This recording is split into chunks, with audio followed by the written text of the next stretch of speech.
Alright, I'm going to show you how I clean the outside of the fish tank glass using just a simple paper towel. Some people will say you can add a little bit of vinegar to it, but I just used sometimes a tiny bit of water from the tank and a paper towel, very simple.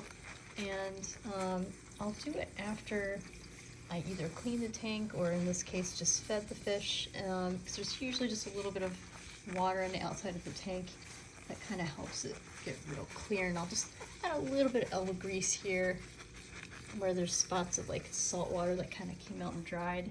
And if there's any spots that have dried up salt water already, I will just, stick this little bit in here and kind of get it a tad bit wet and just get that one spot like right here, just dried up salt water staying here. But I'll just do that and then I'll just get the clean end and go over it. I don't actually need to use too much elbow grease. Just enough, because I don't like putting too much pressure on the glass, even though it's sealed. Just enough to get these smears off. And this will keep it looking really nice. I just used the algae scraper on the inside layer of the glass, so it should be pretty clear now. And I'll also do the top rim here.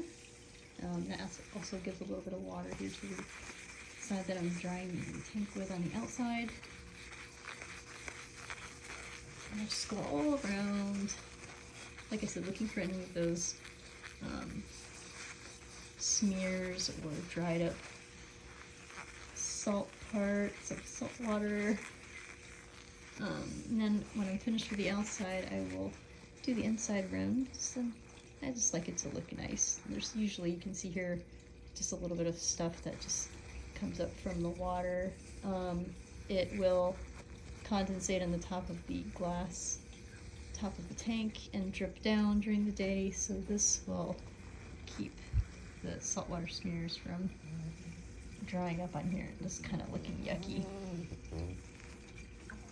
So sometimes like this you can tell that it's actually in the outside. So I'll just do the outside too. So it looks nice and clean. And use the drying side. Here's the last edge, looking nice.